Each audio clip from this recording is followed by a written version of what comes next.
we have this exercise where we need to write a program that displays the following table, which is a squared and a cube. It's going to calculate for us, starting from 1 to 2, 3, 4, and then it will multiply 1 by itself, and it will cube 1, and it will take 2, and it will square it and cube it, and so on. So we need to write a program that does that for us. And to do that, we should start with printing the first line, which is this one. And we'll do it by using f-string. And first, we need to open brackets, and then we write down single quotes and add a, and then colon, and the greater sign or the comparison sign, and we will add how much padding we want. So let's say 5, and we will do the same for every single element. So now let's copy this and paste it again, just to make our life easier. And again, and we will write down here 2, and here caret 3. And now when we print them, we should have similar one to this one. And now we need a for loop because we want to get like a number 1, 2, 3, 4. So we should start from 1, the range from 1 to 4. And then I'll let you see what happens when we print a number. So now when we print a number inside the for loop, we get 1, 2, 3. But we want to get 1, 2, 3, 4, 5, 1, 2, 3, 4. So we should add 4.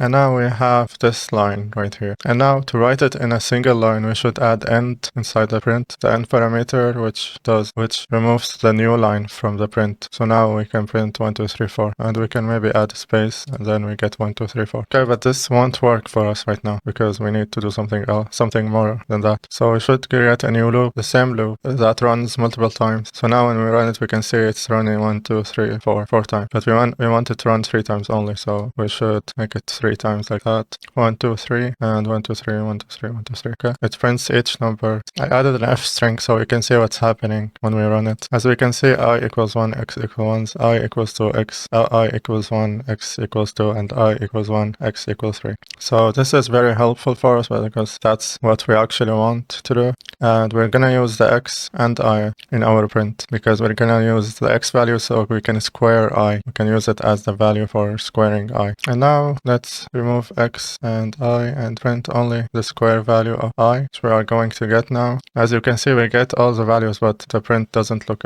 good at all. So if we added some padding, it still doesn't look great. So we need to add a line on each iteration in the parent loop. So now we are inside the parent loop. So after the parent loop runs this for loop, let's say the first 3 times, let's say those times, it will break the line it will break into another line. So now when we run it, boom, we get 2, 4, 8, 3, 9, 27, and 4, 16, 64. And that's how you solve it.